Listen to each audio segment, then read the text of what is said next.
How's it going, everyone? I'm future meteorologist Stephen Foray back here with another weekly weather news podcast video. And please excuse my appearance this week for this week's videos, as I am actually on vacation here in the country area of Connecticut. But I wanted to get a video to you guys because we have so much to talk about with summer's first week coming in with a bang.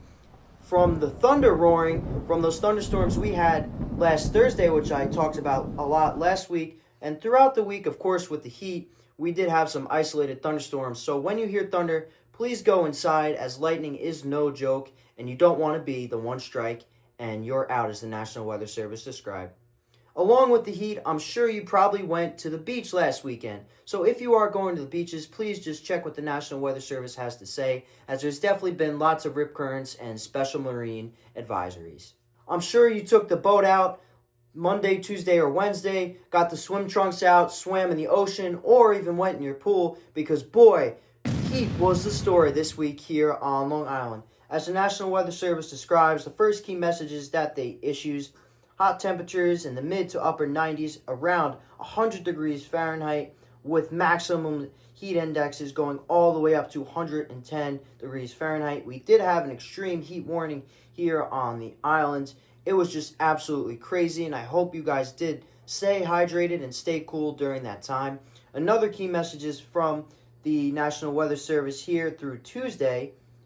They just described all of the heat conditions that happened. A lot of records were broken. It was just absolutely crazy heat from the warm front that we did have come through. Key messages from the extreme heat through Tuesday. Again, extreme heat warning, which I just talked about, was in effect. Hot temperatures throughout all of Long Island. You can see everything the National Weather Service issued there. Now some heat tips as they described. I hope you followed. Drink plenty of water, wear sunscreen, wear lightweight things, and please stay healthy during the intense heat. As I mentioned, many records were broken. In Islip, they reached above 100 degrees on Wednesday. That crushed the record. And you can see all of the different high temperatures and records here from the National Weather Service.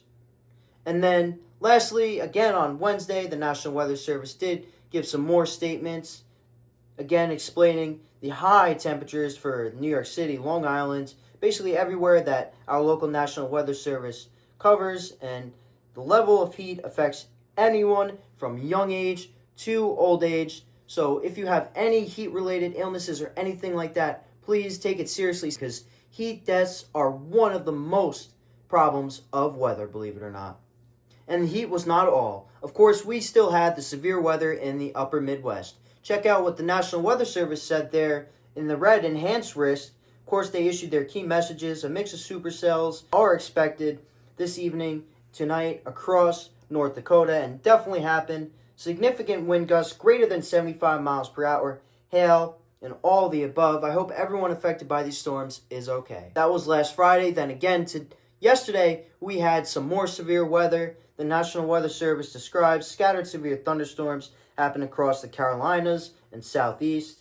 These storms were producing heavy wind gusts, isolated hail, not too much tornadoes, thankfully, but definitely something to watch. I hope everyone takes all these warnings seriously, because you never know whether a storm is going to be extremely damaging or not. And of course, with all these storms and heat comes the risk for wildfires, so please just be cautious when you're putting out your cigarette or lighting fires. Just be very cautious so you do not start any wildfires. And the last thing I'd like to talk about this week is that we had our first named storm in the Atlantic hurricane season. Tropical Storm Andrea did not have any threat to land. It was just way out there in the Atlantic Ocean.